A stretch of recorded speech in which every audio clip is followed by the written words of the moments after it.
أعوذ بالله من الشيطان الرجيم.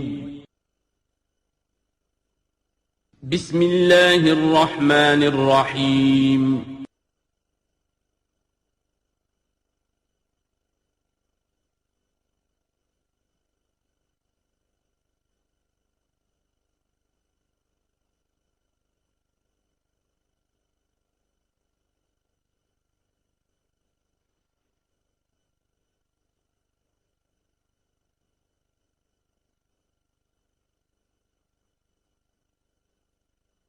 الحمد للہ وکفا والصلاة والسلام علی عباده الذین اصطفى خصوصا علی افضلهم وخاتم النبیین محمد الامین وعلی آلہ وصحبہ اجمعین. اما بعد فقد قال اللہ تبارک وتعالی کما ورد فی سورۃ بنی اسرائیل. اعوذ باللہ من الشیطان الرجیم. بسم اللہ الرحمن الرحیم. ولا تقف ما ليس لك به علم ان السمع والبصر والفؤاد كل اولئك كان عنه مسؤولا. صدق اللہ العظیم. رب اشرح لي صدری ويسر لي امری واحلل عقدۃ من لسانی يفقهوا قولی. اللهم ربنا الہمنا رشدنا واعذنا من شرور انفسنا. اللهم ارنا الحق حقا وارزقنا اتباعه وارنا الباطل باطلا وارزقنا اجتنابه. اللهم وفقنا لما تحب وترضى. آمین یا رب العالمین. سورہ بنی اسرائیل کے تیسرے اور چوتھے رکوع کی 18 آیات میں جیسے کہ میں عرض کر چکا ہوں، حبر الامہ حضرت عبداللہ ابن عباس رضی اللہ تعالی عنہما کے قول کے مطابق تورات کی تعلیمات کا نچوڑ اللہ تعالی نے دے دیا ہے. So to say, this is the Quranic version of the 10 commandments of Torah. ذہن میں تازہ کر لیجئے. سب سے پہلی ہدایت، مت پوجو کسی کو سوائے اللہ کے، بندگی پرستش صرف اللہ کی. دوسری ہدایت، والدین کے ساتھ حسن سلوک. اور اس موضوع پر یہ قرآن مجید کا ذروۂ سنام ہے. اگر وہ تمہارے پاس بڑھاپے کی عمر کو پہنچ ہی جائیں تو انہیں اف تک مت کہو، انہیں کبھی جھڑکو نہیں، ان کے سامنے اپنے کندھے جھکا کر رکھو، عاجزی اختیار کرو، تواضع اختیار کرو. ہاں یہ کہ اگر کسی وقت کوئی بات ان کی رد کرنی ہی پڑے جبکہ تمہارے دل میں کوئی میل نہ ہو، سرکشی نہ ہو، تو اللہ تعالیٰ جانتا ہے تمہارے دلوں کی حالت کو، اللہ معاف فرمائے گا. تیسری ہدایت، رشتہ داروں کے حقوق ادا کرو اور محتاجوں کی اور غرباء کے مسک. چوتھی ہدایت، فضول خرچی میں دولت مت اڑاؤ. یہ تیسری اور چوتھی باہم مربوط ہے. اگر فضول خرچی میں دولت اڑاؤ گے تو ادائے حقوق کے لیے پیسے نہیں آئیں گے، بلکہ انسان مصرف جو ہے اپنی فاضل دولت کا کرے. حقوق کا ادا کرنا، اس میں قرابت دار سب سے پہلے ہے، پھر اور جو بھی محتاج ہیں، مسکین ہیں، پھر یہ کہ اللہ کے دین کے لیے خرچ کرنا ہے. اس میں پھر مزید ہدایت کہ اگر کسی وقت تمہاری اپنی حالت ایسی نہ ہو کہ کسی کے ساتھ تعاون کر سکو، تب بھی یہ ہے کہ بات نرم کرو، معذرت کرو بڑے اچھے انداز میں. اسی سلسلے میں مزید ہدایت کہ ان صدقات اور خیرات کے معاملے میں بھی انتہا پسندی نہیں ہونی چاہیے. نہ یہ ہو کہ آدمی بخیل ہو جائے اور ہاتھ اپنی گردن سے باندھ لے کہ کوئی پیسہ نکلے ہی نہ یہ کہ اپنے دونوں ہاتھ کھلے چھوڑ دے تو پھر یہ کہ اسے بعد میں پچھتانا پڑے. اسی میں مزید ہدایت، اگر تم اپنے کسی عزیز کا یا کسی اور بیچارے غریب انسان کا چاہتے ہو کہ اس کا حال بدل جائے، اس کی حالت بہتر ہو جائے، اپنی حد تک جو تم کر سکتے ہو ضرور کرو، لیکن یہ نہ سمجھو کہ تم کسی کی حالت بدلنے پر قادر ہو. کسی کے رزق کی کشادگی یا تنگی یا سراسر اللہ کے ہاتھ میں. ایک اور ہدایت، زنا کے قریب تک نہ پھٹکنا. یہ بہت ہی بری شے، بے حیائی اور برا راستہ ہے. مزید ہدایت، انسانی جان کا احترام، قتل ناحق سے بچنا. اور جو شخص ناحق قتل کر دیا جائے اس کے ورثاء کو ہم ایک اختیار دیتے ہیں، ان کے ہاتھ میں اختیار ہوتا ہے کہ قاتل کو معاف کریں یا قاتل سے جان کے بدلہ جان جو ہے اس کی لیں۔ مزید ہدایت، یتیموں کے مال کے قریب نہ پھٹکنا، لیکن بہت عمدہ طریقے سے ان کی حفاظت کرو، امانت سمجھو اس کو، یہاں تک کہ وہ اپنی بلوغت کو پہنچ جائے، پھر یہ ہے کہ تم ان کے مالوں کے حوالے کر ہی دو گے۔ عہد کی پابندی کرو، جہاں معاہدہ ہو جائے، وعدہ ہو، اس کو پورا کرو، اور جب ناپ کا دینے لگو تو ناپو بھی پورا، اور تول کر دو تو سیدھی ترازو سے تولو۔ یہی بہتر ہے نتیجے کے اعتبار سے بھی، اسی سے جو بقیت اللہ جو بچ جائے گا تمہارے لیے اس میں برکت ہوگی، اور بے ایمانی سے کم ناپ کر کم تول کر کچھ زیادہ اگر تم نے فوری طور پر حاصل کر بھی لیا تو اس میں برکت نہیں ہوگی بلکہ اس میں نحوست ہوگی۔ ان تمام چیزوں کے بارے میں فرمایا۔ اب جو اس کے بعد جو ہدایت ہے جو بہت اہمیت کی حامل ہے، وَلَا تَقْفُ مَا لَيْسَ لَكَ بِهِ علم، ایسی چیز کے پیچھے مت پڑو یا مت لگو جس کے لیے تمہارے پاس علم نہیں ہے۔ یہ انسان کا بحیثیت اشرف المخلوقات اس کا طرز عمل جو ہے وہ علم پر مبنی ہونا چاہیے، توہمات پر نہیں، خام خواہ کے توہمات جن کے لیے کوئی بنیاد نہیں، کوئی دلیل نہیں، ان توہمات کے اوپر انسان اپنی روش کو استوار کرے، یہ اس کے شایع نشان نہیں ہے۔ البتہ اب علم جو ہے وہ دو طرح کے ہیں، یہ ہم سورہ بقرہ کے 4 رکوع میں دیکھ آئے ہیں۔ ایک ہے ہیومن نالج، ایکوائرڈ نالج، انسان جو علم حاصل کرتا ہے، اور ایک ریویلڈ نالج جو اسے دیا جاتا ہے، وہ وحی کے ذریعے سے آتا ہے، الہام کے ذریعے سے آتا ہے۔ وہ ریویلڈ نالج جو ہے اس کے ریسیپینٹ جو ہے وہ ہیومن سول ہے، اسپرٹ ہے، یہ نہیں ہے، یہ سینسز نہیں ہے، یہ دماغ نہیں ہے۔ وہی چاہے جلی ہو چاہے خفی ہو، الہام ہو، کشف ہو، رؤیا صادقہ ہو، کوئی بھی شے ہو، اس کا تعلق اس حیوانی وجود سے نہیں ہے، اس کا در حقیقت اس روحانی وجود سے ہے جس کا مسکن قلب ہے۔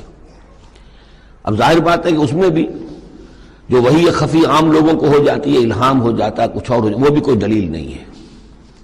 اس شخص کے لیے تو دلیل ہے وہ، اگر وہ شریعت کے خلاف نہ ہو، لیکن کسی اور کے لیے دلیل نہیں ہے۔ جو ریویل نالج ہے اس میں صرف وحی جلی جو انبیاء کے پاس آئی ہے وہ دلیل ہے، وہ دلیل قاطع ہے، وہ برہان قاطع ہے۔ ان کے پاس جو وحی جلی آئی وہ بھی، اور جو وحی خفی آئی وہ بھی۔ وحی نبوت جو ہے وہ علم ہے، العلم۔ ایک علم تو یہ ہے، اور دوسرا علم پھر وہ ہے جو انسان حاصل کرتا ہے خود۔ اس کے لیے یہ سینس آرگنز جو اس کو دیے گئے ہیں، حواس خمسہ، جن میں سے اہم ترین جو ہے ان السمع والبصر، سماعت اور بصارت، باقی یہ کہ 3 اور بھی ہیں، چھونا ہے، چکھنا ہے، سونگنا ہے۔ ان سے جو سینس ڈیٹا ملتا ہے پھر وہ یہاں فیڈ ہوتا ہے دماغ میں، برین میں، اور یہ ایک کمپیوٹر ہے جو اسے پروسیس کرتا ہے، اس سے کچھ نتیجے نکالتا ہے۔ یہ آیت در حقیقت اس سے بحث کر رہی ہے۔ انسانی علم کے لیے اللہ تعالیٰ نے جو انسان کو ایپریٹس دیا ہے، جو آرگنز دیے ہیں، وہ ہے ان السمع والبصر والفؤاد، کل اولئک کان عنہ مسئولا۔ وہ سماعت ہے، بصارت ہے اور عقل ہے۔ یہ فؤاد کا ترجمہ میں نے عرض کیا تھا، عام طور پر دل کیا گیا ہے، حالانکہ کوئی اس کے لیے جو لغوی کوئی بنیاد موجود نہیں ہے کہ کون سا لفظ ہے، کون سا اس کا مادہ ہے۔ اس کا مادہ وہی ہے جس سے لفظ فائدہ نکلا ہے، اور آپ نے دیکھا ہوگا پرانے زمانے کتابوں میں کچھ لکھا پھر فے لکھ دیتے ہیں، فے فائدہ، یعنی اس بات سے یہ نتیجہ نکلتا ہے، پھر فے یہ نتیجہ نکلتا ہے، تو فائدہ نتیجہ ہے۔ اسی طرح فعید کہتے ہیں عربی زبان میں اس شے کو، جیسے سبزی ہے بہت سی، آپ نے اس کو ابال لیا اور بھون دیا تو اس میں پانی وانی نکل جاتا ہے، بجھ کر رہ جاتی، تھوڑی سی ہو جاتی، بھجیا ہم کہتے ہیں اس کو، بھجیا بن گئی ہے۔ گوشت کا بھی یہ ہے کہ جب آپ اس کو سینکتے ہیں پانی وغیرہ نکل جاتا ہے، مختصر ہو جاتا ہے تو اس کا خلاصہ نکلتا ہے۔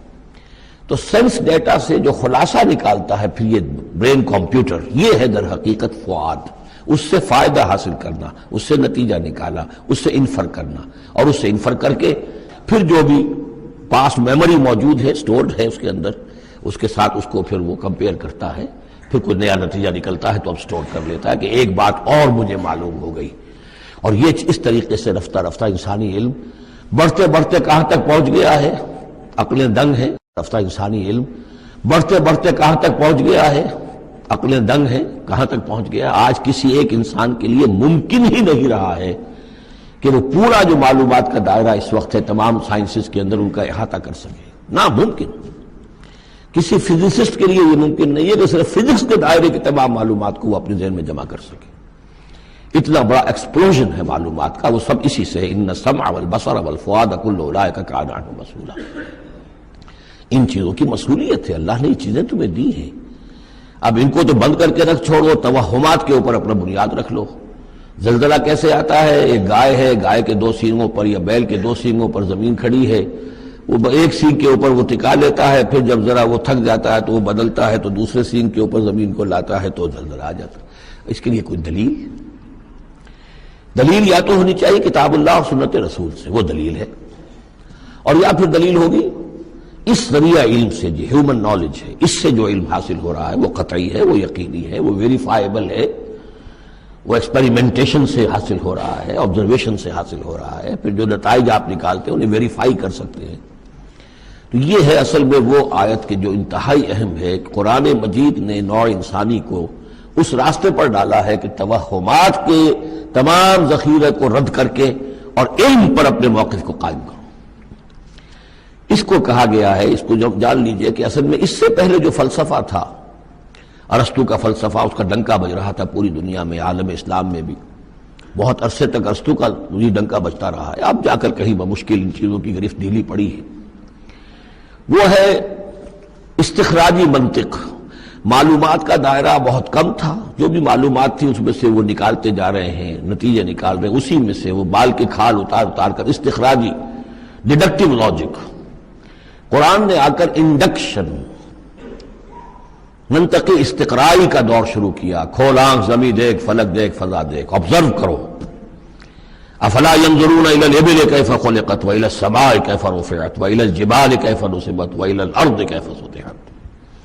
دیکھو زمین کو، آسمان کو دیکھو، یہ تمام فینومینا آف نیچر اللہ کی نشانیاں، آیات ہیں۔ یہ تقدس عطا کیا ان کو، یہ اللہ کی آیات ہیں، اللہ کی نشانیاں اور قوانین طبیعہ اللہ تعالیٰ کے۔ ٹھیک ہے، اس معنی میں تو ہم مانتے ہیں کہ اللہ جب چاہے ان کو توڑ دے، لیکن روز روز تو وہ ٹوٹتے نہیں ہیں۔ اتنے محکم قوانین ہیں یہ، اگر یہ محکم قوانین نہ ہوتی سائنس پاسبل ہی نہ ہوتی، ٹیکنالوجی ممکن ہی نہ ہوتی۔ کبھی کوئی قانون ہو جاتا حرکت کا، کبھی قانون حرکت کا بدل جاتا، تو پھر کیسے کوئی آپ مشین بناتے، کیسے کوئی آپ کی کوئی ٹیکنالوجی ممکن نہیں تھی۔ These laws of nature, physical laws, وہ بہت مضبوط ہے، اللہ کے بنائے ہوئے۔ ہاں، اللہ سے بالا تر نہیں ہے، یہ نہیں ہے کہ اللہ بھی پابند ہو گیا انہی کا۔ ظاہر بات ہے کہ سمندر ایک ہی دفعہ پھٹا ہے، حضرت موسیٰ علیہ السلام کے لیے معجزے کے طور پر روز روز تو نہیں پھٹتا سمندر۔ آگ نے ایک ہی مرتبہ جلانے سے انکار کیا ہے حضرت ابراہیم علیہ السلام کو، باقی روز روز تو نہیں۔ تو یہ چیزیں شاذ ہوتی ہیں، لیکن یہ معجزے کو ہم مانتے ہیں، اللہ تعالیٰ جب چاہے اپنے قوانین کو توڑ دے، لیکن یہ قوانین روز روز نہیں ٹوٹتے۔ یہ قوانین جو ہے مستقل ہے، دائم ہے، اور انہی کے ذریعے سے یہ پاسبل ہے سائنس۔ تو در حقیقت علامہ اقبال کا ایک بہت اہم نظریہ ہے جس کی طرف میں توجہ دلانا چاہتا ہوں۔ انہوں نے اپنے خطبات میں یہ بات کہی ہے، The inner core of the present Western civilization is Quranic۔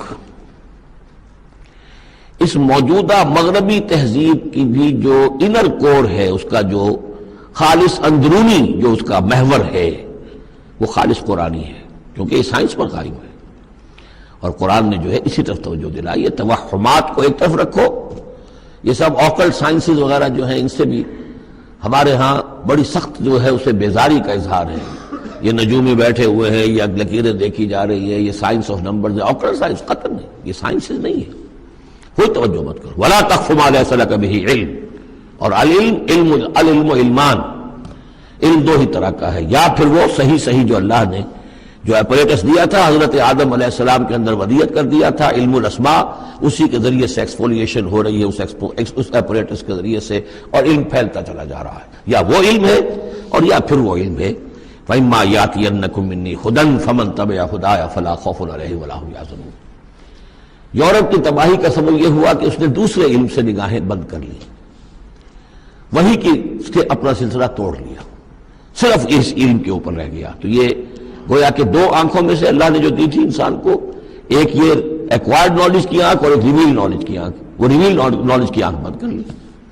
اس سے اس نے دجالیت کی شکل اختیار کر لی ہے، ورنہ خود اپنی جگہ پر یہ ایکوائرڈ نالج، یہ علم الاسباب، یہ اللہ کا عطا کردہ ہے، اس میں فی نفسہ کوئی خرابی نہیں ہے، صرف یہ کہ دوسری طرف سے بے توجہ ہو گئی، اس نے اس کے اندر جو نتیجے کے اعتبار سے خرابی پیدا کر دی۔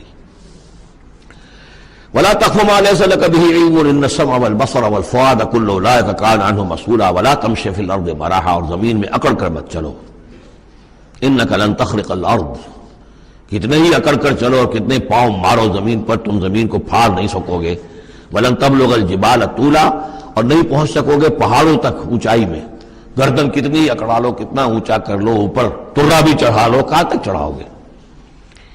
کل ذالک کان سیئہ عند ربک مکروہا، یہ جو ساری باتیں ہیں اس میں جو برائی ہے وہ تیرے رب کو بہت ناپسند ہے۔ اب اس میں ڈونٹس بھی آئے ہیں، ڈوز بھی آئے ہیں، یہ کرو یہ نہ کرو، یہ کرو یہ نہ کرو، تو ان تمام احکام کے اندر جو حکم ہے اس سے سرتابی کریں گے تو برائی ہے، اور جس چیز سے روکا گیا ہے اس میں ملوث ہوں گے تو برائی ہے، تیرے رب کو بہت پسند ہے، ناپسند ہے۔ ذالک مما اوحی الیک ربک من الحکمہ، یہ ہے وہ کہ جو آپ کے رب نے اے محمد آپ پر وحی کی ہے، از قسم حکمت، یہ حکمت کا خزانہ ہے، تمدن انسانی، تہذیب انسانی، ثقافت انسانی، اجتماعیت انسانی کے لیے یہ اصول ہیں کہ اگر ان پر انسان کاربند رہے تو اس دنیا کی زندگی کو بھی جنت بنا سکتا ہے۔ وَلَا تَجْعَلْ مَعَ اللَّهِ إِلَٰهًا آخَرَ، لیکن اولین اور آخرین بات پھر وہی ہے، شروع میں بھی یہ تھا وَقَضَىٰ رَبُّكَ أَلَّا تَعْبُدُوا إِلَّا إِيَّاهُ، اول و آخر توحید ہے۔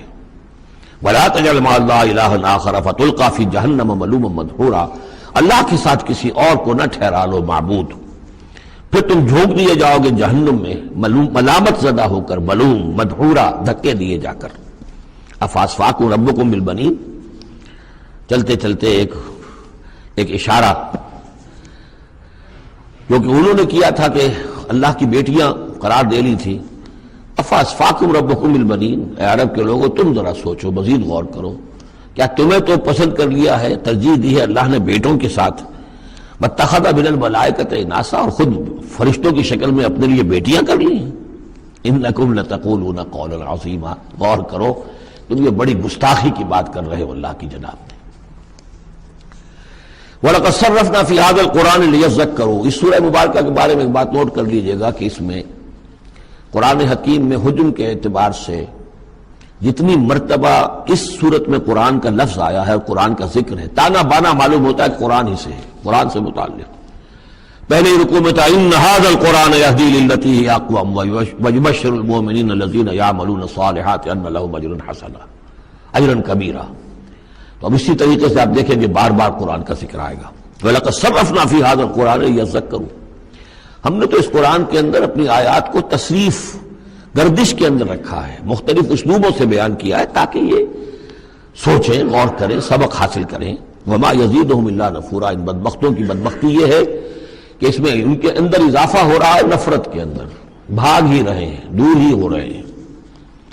قل لو کان معہ آلہۃ کما یقولون، اے نبی ان سے کہیے کہ اگر اللہ کے ساتھ اور بھی آلہہ ہوتے جیسے کہ یہ کہہ رہے ہیں، اذا لابتغوا الی ذی العرش سبیلا، تو وہ بھی تو ذی العرش کی طرف کوئی راستہ تلاش کرتے، یعنی یہ کہ اگر کوئی اور الہہ ہوتے تو کیا ان کے دل میں یہ تمنا نہ ہوتی کہ سب سے بڑا الہ میں کیوں نہ بنوں؟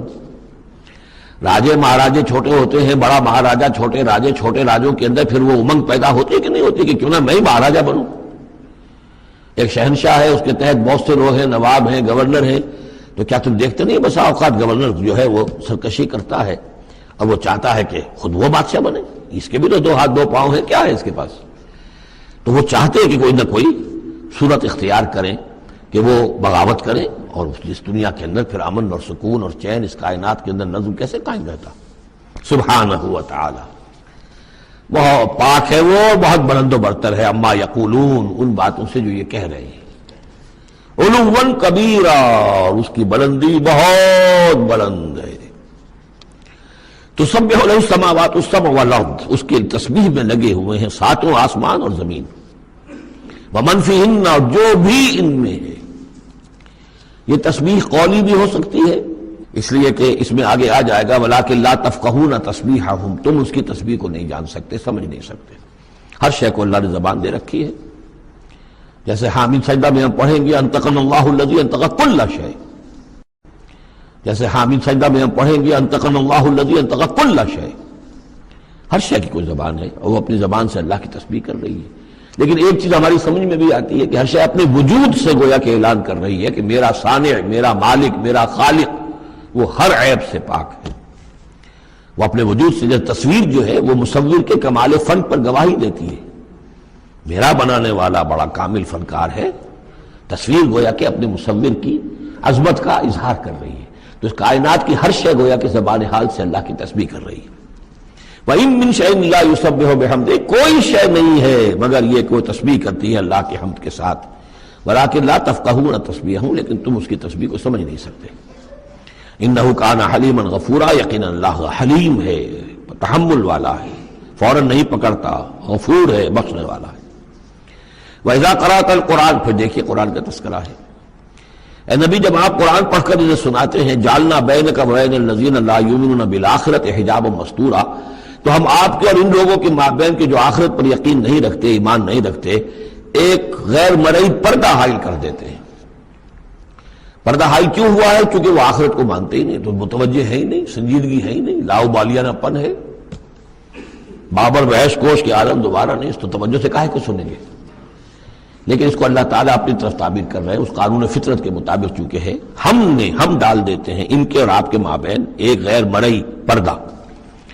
نتیجہ کیا نکلتا ہے؟ وَجَعَلْنَا عَلَىٰ قُلُوبِهِمْ أَكِنَّةً، ان کے دلوں کے اوپر بھی ہم غلاف چڑھا دیتے ہیں، پردے ڈال دیتے ہیں، یفقہوہ، کہ وہ اسے سمجھ نہ پائیں، وفی آذانہم وقرا، ان کے کانوں کے اندر ثقل پیدا کر دیتے ہیں۔ وَإِذَا ذَكَرْتَ رَبَّكَ فِي الْقُرْآنِ وَحْدَهُ، اور جب آپ قرآن مجید میں اپنے پروردگار کا ذکر کرتے ہیں توحید کے ساتھ، اکیلے اسی کا، وَلَّوْا عَلَىٰ أَدْبَارِهِمْ نُفُورًا، تو وہ اپنی پیٹھیں موڑ کر چل دیتے ہیں بدک کر کے، یہ کیا ایک ہی اللہ، ایک ہی اللہ، ایک ہی اللہ کی رٹ لگا رکھی انہوں نے، اور والہا بھی تو ہیں، آخر ان کا بھی کچھ ذکر کریں، کبھی ان کا بھی بارے ان کا بھی بیان ہو جائے، لیکن نہیں، یہ تو ایک ہی اللہ کی رٹ لگاتے ہیں، تو وہ بالکل بدک کر چلے جاتے ہیں۔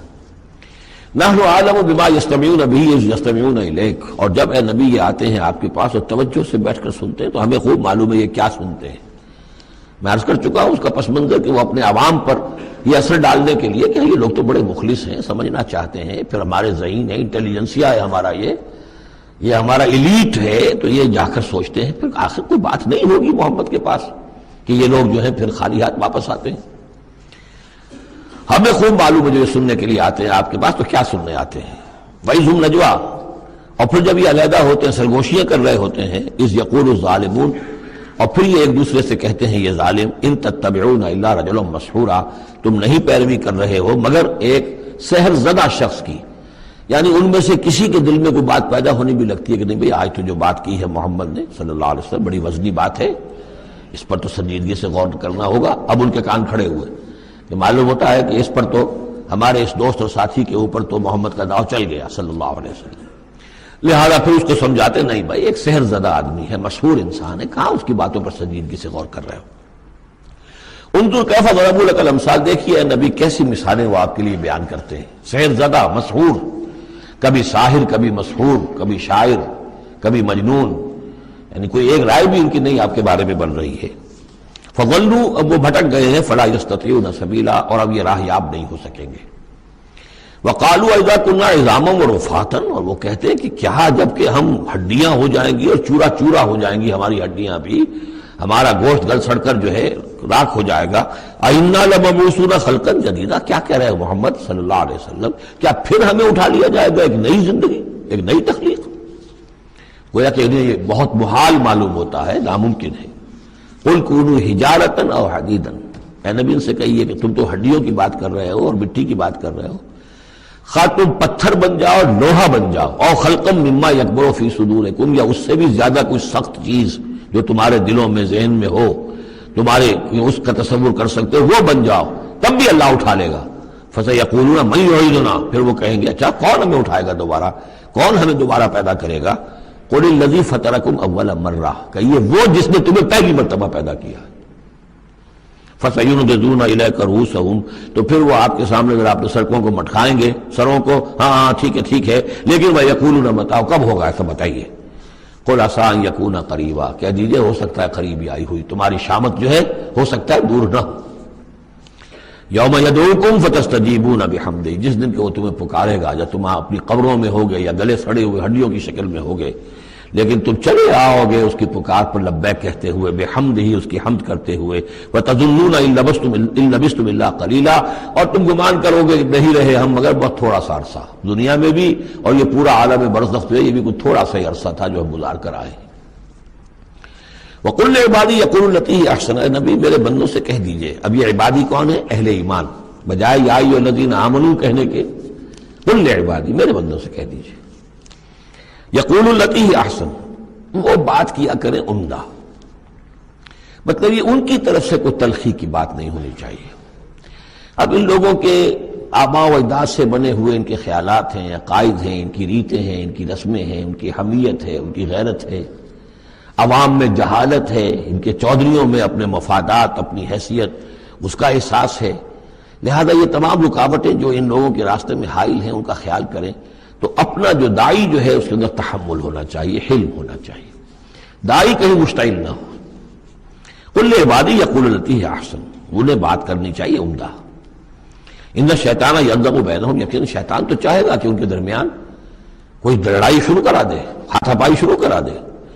ان الشیطان کان للانسان عدوا مبینا، یقیناً شیطان جو ہے وہ تو انسان کا کھلا دشمن ہے ہی۔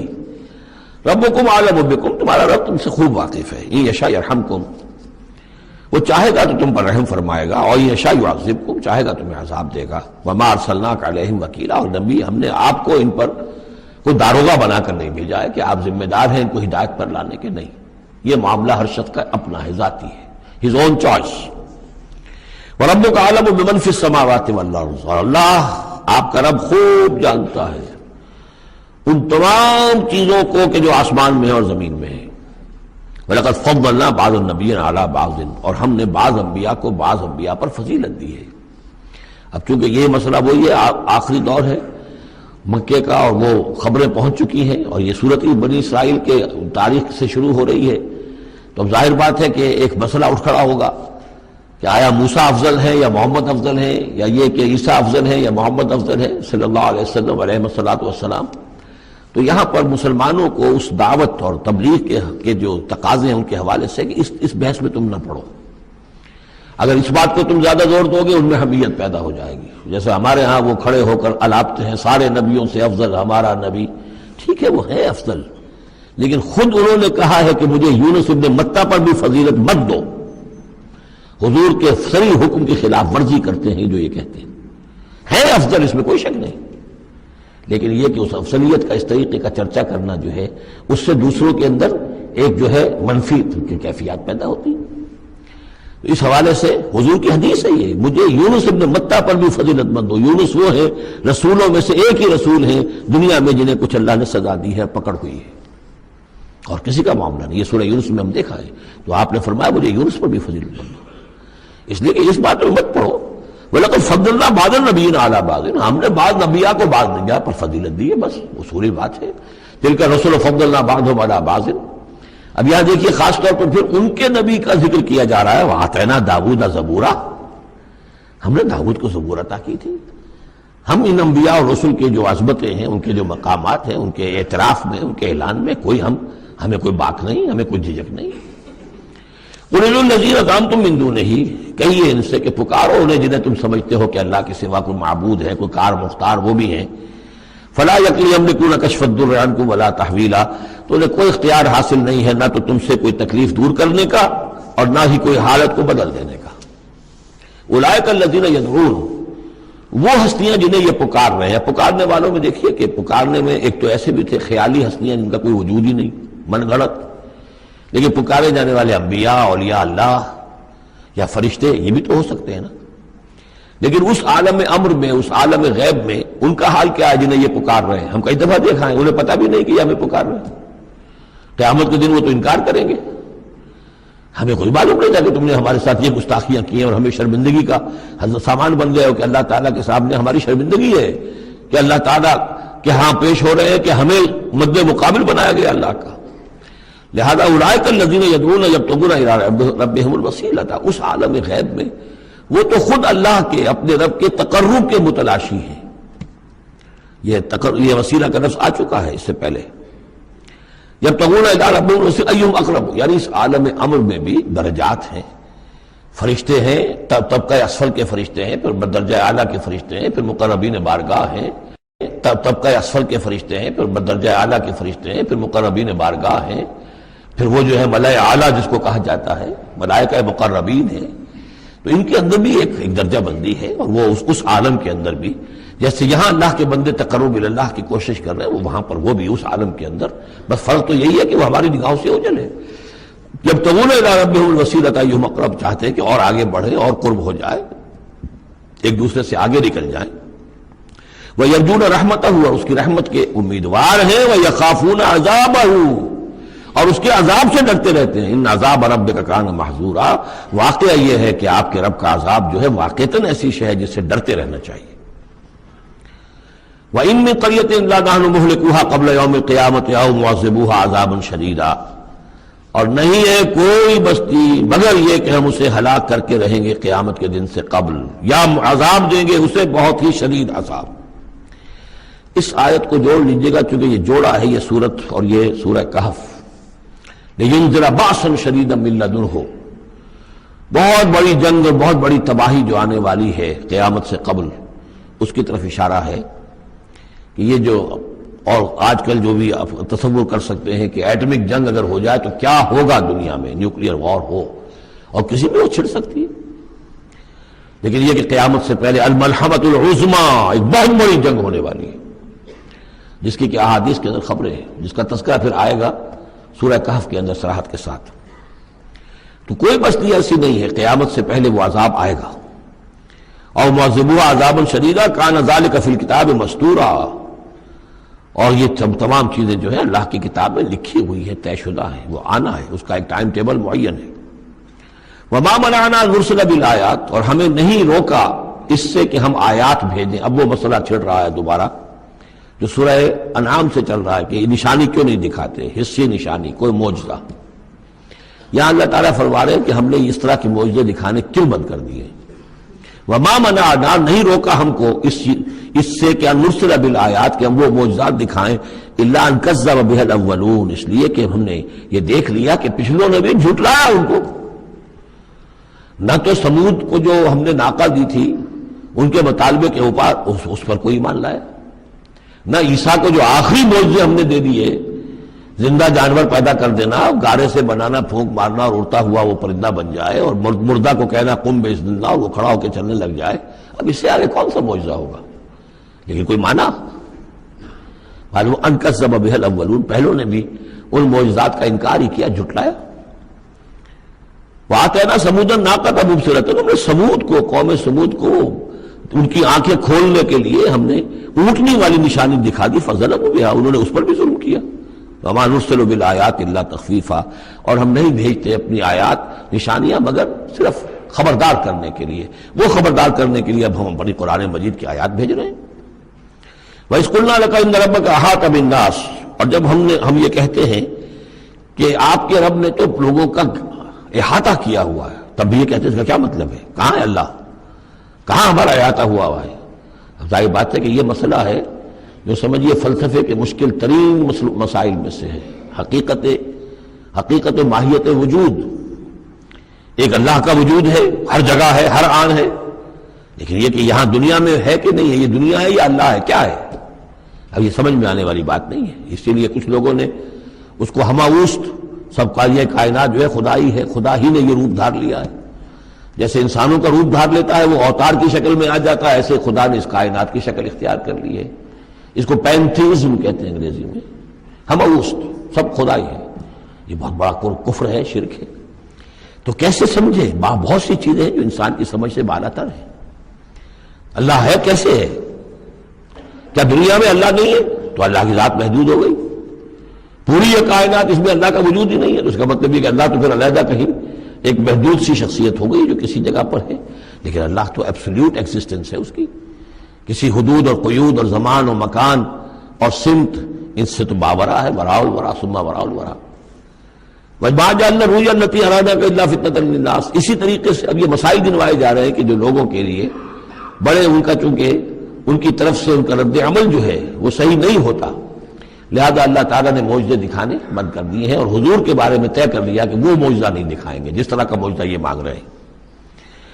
اسی طرح ہم نے جو آپ کو مشاہدہ کرایا جس شب معراج کا، وما جعلنا الرؤیا التي، رؤیا یہاں خواب کے معنی میں نہیں ہے، جیسے رؤیت بصری ہے ہم دیکھ رہے ہیں، یہ بھی تو رؤیت ہی ہے، تو حضور کو باقاعدہ مشاہدہ کرایا، التي اریناک کا جو آپ کو دکھایا ہم نے، الا فتنۃ للناس، وہ بھی لوگوں کے لیے فتنہ بن گیا۔ لوگوں نے کہا کہ یہ تو معلوم ہوتا کہ اب بالکل ہی ان کا دماغ چل گیا ہے، معاذ اللہ ثم معاذ اللہ۔ بہت خوش ہوئے تھے مشرکین مکہ، بہت خوش ہوئے، چلو جی چلیے اب ہماری مشکل حل ہو گئی، اب تو ہم تمام مسلمانوں کو باور کروا لیں گے کہ آج تک تم نہیں مانتے تھے، واقعتاً محمد کا دماغ چل گیا ہے صلی اللہ علیہ وسلم۔ وہ کہہ رہے ہیں میں راتوں رات بیت المقدس بھی ہو کے آ گیا ہوں اور میں آسمانوں کی سیر کر کے آ گیا ہوں۔ اب یہ بات ناقابل قیاس، کیسے انسان سمجھے، گمان نہیں کر سکتا۔ آج تو پھر بھی آپ سوچ سکتے ہیں کہ آج تو آپ کے پاس وہ ذرائع ہیں کہ چاند پر بھی آپ پہنچ گئے ہیں، لیکن یہ کہ آج سے آپ 1400 برس پہلے کے انسان کے بارے میں سوچئے، اسے بیت المقدس جانے کے اندر بھی جو ہے 15 دن لگتے تھے، تو کیسے وہ گیا اور گئے بھی اور آ بھی گئے رات ہی رات کے اندر۔ بڑے خوش ہو کر آئے حضرت ابو بکر کے پاس، ابو بکر سنا تمہارے ساتھی کیا کہہ رہے ہیں؟ کہ کیا کہہ رہے ہیں؟ وہ کہہ رہے ہیں میں رات کو بیت المقدس ہو کر آ گیا ہوں۔ ایک دفعہ ایک لمحہ توقف کیا، کیا واقعی کہہ رہے ہیں؟ ہاں کہہ رہے ہیں، چلو ہم تمہیں روا دیتے ہیں، اسے کہلوا دیتے ہیں، چلو صحیح، اگر وہ کہہ رہے ہیں تو ٹھیک کہہ رہے ہیں، بس ختم۔ اس دن سے صدیق کا لقب، وہ کہہ رہے ہیں تو ٹھیک کہہ رہے ہیں۔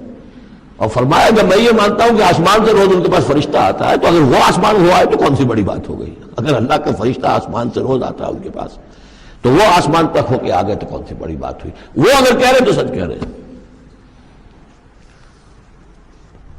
مستند ہے ان کا فرمایا ہوا، وما جعلنا الرؤیا التي اریناک الا فتنۃ للناس، یہ بھی لوگوں کے لیے فتنہ بن گیا۔ والشجرۃ الملعونۃ فی القرآن، اسی طرح ایک مثال ہے قرآن مجید میں زقوم کے درخت کا ذکر آتا ہے کہ وہ درخت جو ہے وہ عین جہنم کے اس کے تہ کے اندر اس کی جڑ ہوگی، وہاں سے وہ درخت کیسا ہوگا؟ آگ کے اندر درخت، ہاؤ از اٹ پاسبل؟ اب یہ زقوم کا یہ بھی ان کے لیے ایک فتنہ بن گیا۔ اب یہ چیزیں نہیں جانتے کہ اس عالم کا کہ جو فزیکل لاز ہے وہ اور ہوں گے، مختلف ہوں گے، اس آگ کی نوعیت اور ہے، وہ آگ یہ نہیں ہے، وہ آگ جو ہے اس کی حیثیت ہی کچھ اور ہے۔ تو فرمایا والشجرۃ الملعونۃ فی القرآن، اور جس قرآن مجید میں جس ملعون شجر کا ذکر ہے، وَنُخَوِّفُهُمْ، لیکن یہ ساری باتیں ہم انہیں بتاتے ہیں خبردار کرنے کے لیے، فما یزیدہم الا طغیانا کبیرا۔ اب یہ ان کی بدبختی ہے کہ ان تمام چیزوں سے ان کے اندر سرکشی ہی کے اندر اضافہ ہو رہا ہے، بڑھتے چلے جا رہے ہیں سرکشی میں۔ وَإِذْ قُلْنَا لِلْمَلَائِكَةِ اسْجُدُوا لِآدَمَ فَسَجَدُوا إِلَّا إِبْلِيسَ، اور یاد کرو جب کہ ہم نے کہا تھا فرشتوں سے کہ سجدہ کرو آدم کو، تو ان سب نے سجدہ کیا مگر ابلیس نے نہیں کیا۔ قَالَ أَسْجُدُ لِمَنْ خَلَقْتَ طِينًا، یہ چوتھی مرتبہ اب یہ آدم ابلیس کا قصہ آ رہا ہے قرآن میں۔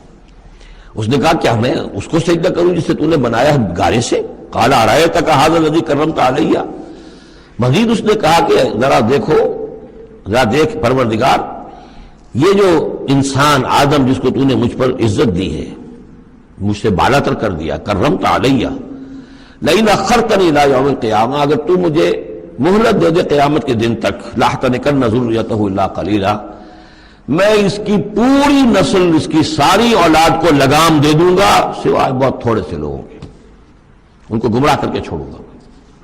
قال ذب فمن تبعک منہم فإن جہنم جزاؤکم جزاء موفورا، اللہ نے فرمایا جاؤ دفع ہو جاؤ، ٹھیک ہے، ان میں سے جو بھی آدم کی نسل میں سے جو بھی تیری پیروی کریں گے تو پھر تم سب کے لیے تمہارا بدلہ جہنم ہے، وافر بدلہ ہوگا تمہارے لیے، تمہارے گناہوں اور سرکشی کے لیے۔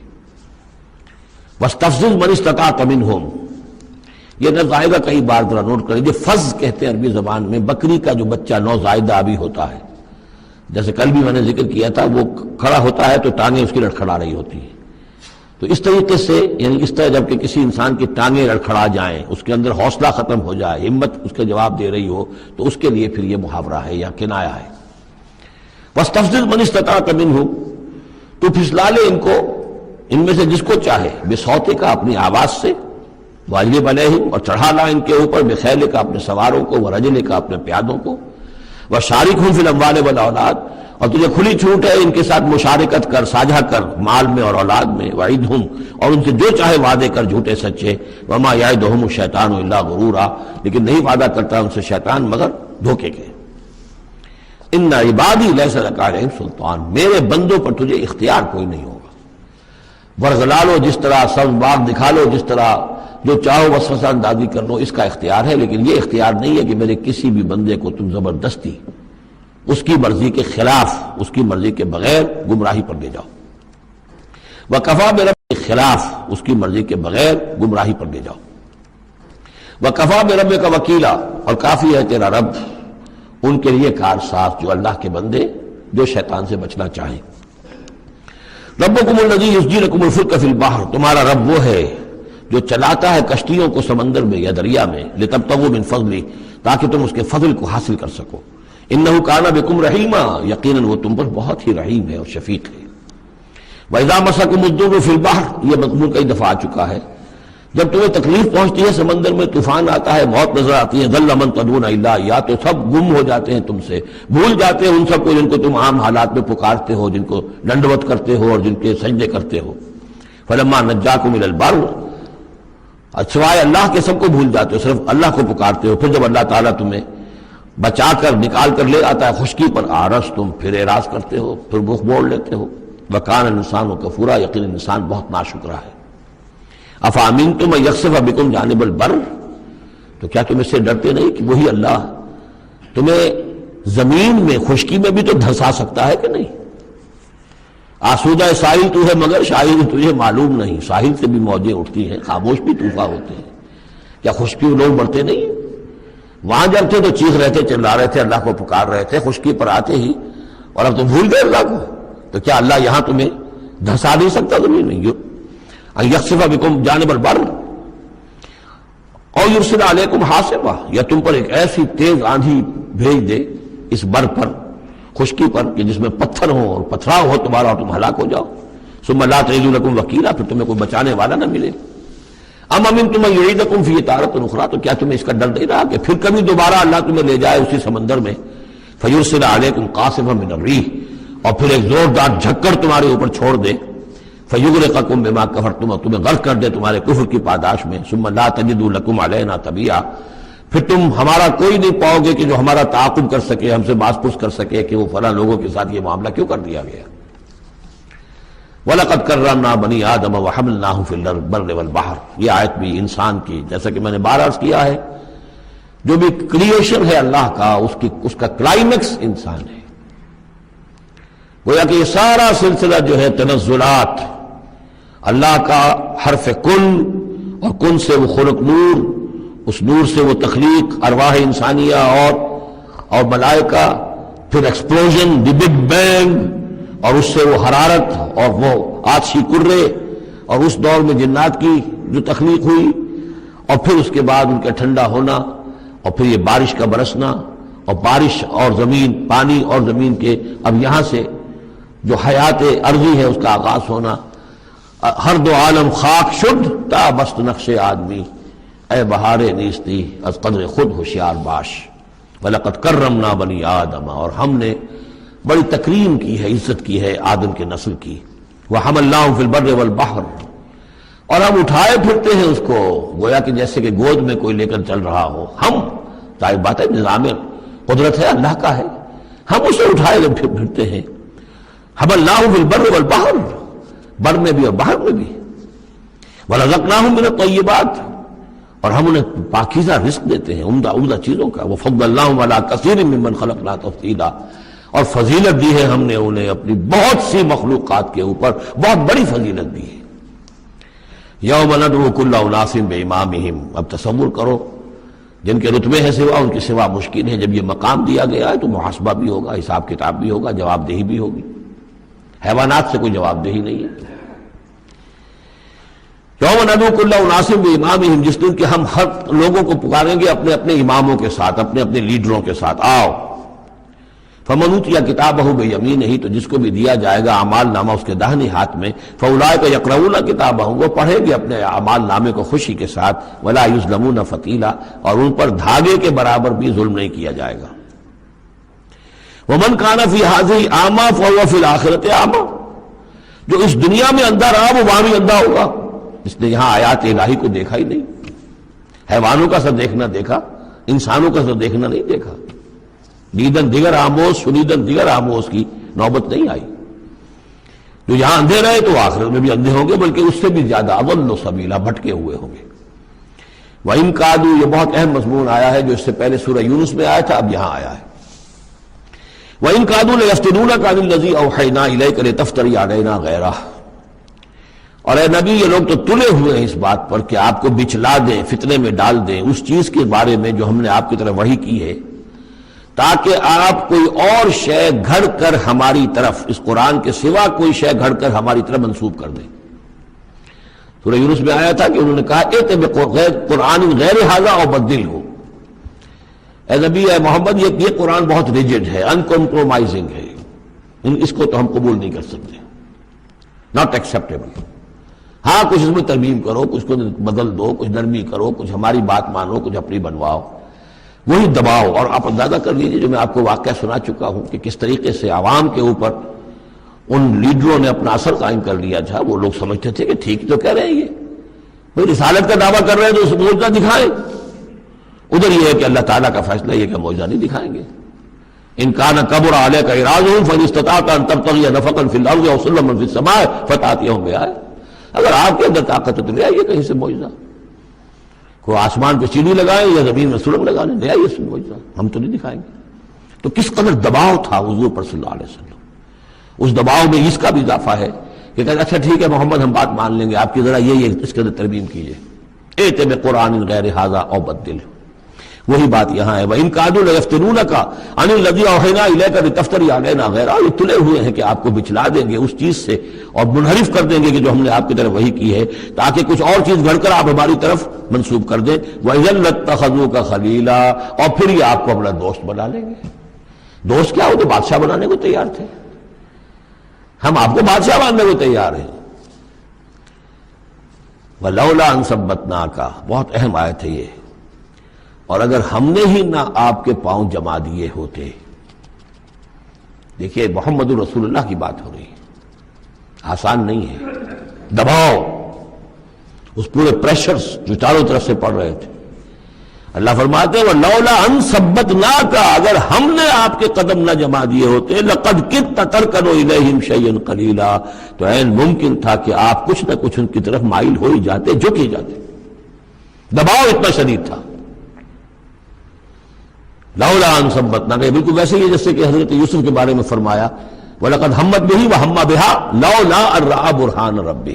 اس عزیز کی بیوی نے تو قصد کیا ہی تھا، یوسف بھی کرتا، اگر اللہ کی ایک برہان نہ دیکھ لیتا. اس کا امکان موجود تھا کہ بربنائے تب بشری. وہی معاملہ یہاں وَلَوْلَا أَن ثَبَّتْنَاكَ، اگر ہم نے آپ کے پاؤں نہ جما دیے ہوتے، آپ کے دل کو جما نہ دیا ہوتا، آپ کو ثبات عطا نہ کر دیا ہوتا. لَقَدْ كِدتَّ، آپ تو قریب ہو گئے تھے، تَرْكَنُ إِلَيْهِمْ کہ کچھ شَيْئًا قَلِيلًا ان کی طرف جھک جائے. اِذًا لَأَذَقْنَاكَ ضِعْفَ الْحَيَاةِ وَضِعْفَ الْمَمَاتِ، اگر ایسا ہو جاتا تو ہم آپ کو دگنی سزا دیتے دنیا کی اور دگنی سزا دیتے آخرت کی. الرب رب وإن تنزل والعبد عبد وإن ترقى ثم لا تجد لك علينا نصيرا. پھر نہ پاتے آپ اپنے لیے ہمارے مقابلے میں کوئی مددگار، آپ کو چھڑانے والا کوئی نہ ہوتا. میں ترجمہ وہی کر رہا ہوں کہ جو قرآن کے الفاظ ہیں، لیکن مفہوم سمجھ لیجئے. یہ سختی اصل میں حضور کی طرف نہیں ہے، بظاہر خطاب حضور کی طرف ہے. عتاب جو ہے خطاب حضور کی طرف، عتاب ہو رہا ان پر جو دباؤ ڈال رہے ہیں کہ بدبختو ہمارے نبی کے لیے یہ بالکل ممکن نہیں ہے، یہ ہرگز نہیں کریں گے. وَإِن كَادُوا لَيَسْتَفِزُّونَكَ مِنَ الْأَرْضِ لِيُخْرِجُوكَ مِنْهَا، اور یہ تلے ہوئے اس بات پر کہ آپ کے قدم اکھاڑ دیں اس سرزمین سے، مکے سے، تاکہ یہاں سے نکال باہر کریں آپ کو. لِيُخْرِجُوكَ مِنْهَا، یہ گویا کہ بالکل آخری وقت ہے اب مکی دور کا کہ جس میں کہ وہ کشاکش انتہا کو پہنچ چکی تھی. وَإِذًا لَا يَلْبَسُونَ خِلَافَكَ إِلَّا قَلِيلًا، لیکن ساتھ ہی پیشن گوئی بھی ہے کہ ٹھیک ہے یہ تو نہیں کہا کہ یہ آپ کو نکال نہیں پائیں گے، اس کی نفی نہیں کی، لیکن یہ کہ پھر یہ بھی یہاں پر زیادہ دیر رہ نہیں سکیں گے. یعنی یہ کہ چند سال کی بات ہی ہے نا، 8 سال کے بعد، بلکہ بڑے بڑے سردار تو ان کے جو ہے 2 سال کے بعد ہی وہ بدر کے اندر جا کر کھیت رہے. ابو جہل کہاں رہا، عقبہ ابن ابی معیط کہاں رہا، سب ختم. بڑے بڑے سب کے سب سردار جو تھے جو غادری سب ختم ہو گئے. وَإِن كَادُوا لَيَسْتَفِزُّونَكَ مِنَ الْأَرْضِ، جیسے وہ پاؤں ڈگمگاتے ہیں، لڑکھڑاتے ہیں مرغی کے نوزائیدہ، اس بکری کے نوزائیدہ بچے کے، یہ چاہتے ہیں کہ آپ کے قدموں کو یہاں سے ہلا دیں. لا یستفزونک من الارض لیخرجوک منها، تاکہ وہ یہاں سے نکال دیں آپ کو. وَإِذًا لَا يَلْبَثُونَ خِلَافَكَ إِلَّا قَلِيلًا. اس صورت میں خود یہ بھی دل یہاں پر زیادہ دیر نہیں رہ سکیں گے سوائے تھوڑا سا عرصہ. سنت من قد ارسلنا قبلک من رسل اللہ، اور یہ طریقہ رہا ہے ہم نے آپ سے پہلے جتنے رسولوں کو بھیجا ان کے باب میں ہمارا یہی قانون رہا ہے کہ نبی جب ہجرت کر جاتا ہے تو پھر گویا کہ امان اٹھ جاتی ہے، پھر اس قوم کے اوپر عذاب آتا ہے. ولا تجد لسنتنا تحویلا، اور آپ ہماری آتا ہے. ولا تجد لسنتنا تحویلا، اور آپ ہماری اس سنت اور قانون اور قاعدے میں اور ضابطے میں کوئی تبدیلی نہیں پائیں گے. اقم الصلاۃ لدلوک الشمس الى غسق اللیل وقرآن الفجر. نماز کو قائم رکھیے سورج کے ذرا ڈھلنے سے لے کر رات کے تاریک ہو جانے تک. یہ اصل میں 5 وقتہ نماز کا اب نظام یہاں آ رہا ہے. اس طریقے سے نہیں دیا گیا لیکن اب نظام بتا دیا گیا ہے. وہ تو حضرت جبرائیل نے بتایا، وہ معاملہ بالکل دوسرا ہے. لیکن یہ کہ سورج ڈھلتا ہے، جیسے نصف النہار ہے، اس سے ذرا سورج جو ہے مغرب کی طرف گیا، ظہر، تھوڑی دیر بعد عصر، تھوڑی دیر بعد مغرب، پھر رات تاریک ہو گئی عشاء. 4 نمازیں ہیں. اور سردیوں کے موسم میں تو لگتا ہے کہ پے بپے تابڑ توڑ آ رہی ہے. جو نماز مسجد میں پڑھتے ہیں وہ تو گئے اور آئے اور گئے اور آئے. تو گویا کہ نماز کھڑی ہے مسلسل. قائم رکھو نماز کو سورج کے ڈھلنے سے لے کر اور رات کے تاریک ہو جانے تک. وقرآن الفجر. اور اب ایک اور نماز رہ گئی اور وہ ہے فجر کی، اور اسے تعبیر کیا قرآن الفجر، اس لیے کہ اس میں طویل قرات ہونی چاہیے. قرآن کا پڑھا جانا فجر کے وقت. ان قرآن الفجر کان مشہودا، اس لیے کہ یہ فجر کے وقت قرآن کا پڑھا جانا جو ہے یہ مشہود ہے. یعنی اس میں ایک تو یہ کہ حضور قلب ہوتا ہے انسان کا، سو کر اٹھا ہے آدمی، تر و تازہ ہے، حواس جو ہے تازہ ہیں، کوئی تکدر نہیں ہے، کوئی تکان نہیں ہے. تو ایک تو حضور قلب ہے، اور ایک یہ ہے کہ فرشتے بھی عصر اور فجر کے وقت جو ہے ان کی شفٹیں چینج ہوتی ہیں. یہ دونوں نمازوں میں یہ جو ہیں دونوں شفٹوں والے موجود ہوتے ہیں. رات والے آتے ہیں عصر کے وقت اور دن والوں کی چھٹی ہوتی ہے. اور فجر میں یہ ہے کہ رات والوں کی چھٹی ہونے والی ہے اور دن والے آ کر چارج لیتے ہیں. تو فرشتوں کی حاضری کا وقت ہے. وَمِنَ اللَّيْلِ فَتَهَجَّدْ بِهِ، اور نماز کے ایک حصے میں سے آپ جاگیے اس قرآن کے ساتھ. بہی کو یہاں نوٹ کیجئے، جیسے سورہ انعام میں نے بار بار نوٹ کرایا تھا، انذر بہی ذکر بہی، تبشیر ہو اس قرآن کے ذریعے سے، تذکیر اس قرآن کے ذریعے سے، انذار اس قرآن کے ذریعے سے. تو تہجد جو ہے جاگنا قرآن کے ساتھ جاگنا ہے. اب ہمارے ہاں چونکہ قرآن لوگوں کو یاد نہیں ہوتا تو جو پڑھتے بھی ہیں تہجد وہ تو 8 رکعتیں جیسے تیسے جو قل هو اللہ کے ساتھ پڑھ کر پھر بیٹھ کر کوئی مراقبہ کر لیا، کوئی اور ذکر کر لیا. وہ اصل تہجد وہ نہیں. اصل تہجد یہ ہے طویل قرات رات کو کھڑے ہو کر کی جائے. نافلۃ لک، یہ اضافی شے ہے اے نبی آپ کے لیے. عسیٰ ان یبعثک ربک مقام محمودا، امید ہے کہ آپ کا رب آپ کو مقام محمود پر فائز کرے گا. یہ مقام محمود کو بہت بلند مقام ہے میدان حشر میں اور پھر جنت میں، جس کی حقیقت کو ہم اس وقت نہیں جان سکتے. وَقُلْ رَبِّ أَدْخِلْنِي مُدْخَلَ صِدْقٍ وَأَخْرِجْنِي مُخْرَجَ صِدْقٍ. اب یہ ہجرت کا حکم ہے جو حضور کو دیا جا رہا ہے. یعنی جب آیا ہے حکم، اجازت آئی ہے، تو ساتھ ہی یہ دعا بھی تلقین کر دی گئی. اور یہ کہیے اے رب میرے مجھے داخل فرما جہاں تو نے مجھے داخل کرنا ہے، یعنی یثرب میں، مدینہ منورہ میں. اس وقت تک اس کا نام یثرب تھا. تو میرا داخلہ جو ہے سچا داخلہ ہو، عزت کے ساتھ داخلہ ہو، اعزاز کے ساتھ داخلہ ہو. مبوع صدق جیسے سورہ یونس میں آیا تھا. وَأَخْرِجْنِي مُخْرَجَ صِدْقٍ، اور یہاں مکے سے مجھے نکال، تو یہاں سے نکال باعزت طریقے پر. وَاجْعَلْ لِي مِن لَّدُنْكَ سُلْطَانًا نَصِيرًا، اور اب پھر آپ اپنے خزانہ فیض اور فضل سے مجھے سند عطا کیجئے، اختیار عطا کیجئے، حکومت کی طاقت عطا کیجئے. یعنی اب جو نیا دور آ رہا تھا، جو آپ جا رہے تھے مدینہ منورہ، تو اصل میں گویا کہ آپ کا استقبال تو وہاں ایسے ہونے والا تھا جیسے بادشاہ کا استقبال ہوتا. جاتے ہی وہاں آپ کو وہ حیثیت حاصل ہو گئی کہ اوس اور خزرج کے دونوں قبیلے جو ہیں انہوں نے گویا کہ آپ کو اپنا حاکم تسلیم کر لیا ایک معنی میں. اور یہودیوں کے تینوں قبیلوں سے آپ نے جو ہے جا کر معاہدے کر لیے. تو آپ تو فوری طور پر بےتاج بادشاہ ہو گئے. اسی کی دعا تلقین کی جا رہی ہے. اللہ تعالیٰ نے جو چیز دینی تھی ایک دعا کی شکل میں گویا کہ محمد رسول اللہ صلی اللہ علیہ وسلم کو تلقین فرما دیا. وَقُلْ رَبِّ أَدْخِلْنِي مُدْخَلَ صِدْقٍ وَأَخْرِجْنِي مُخْرَجَ صِدْقٍ وَاجْعَلْ لِي مِن لَّدُنْكَ سُلْطَانًا نَصِيرًا.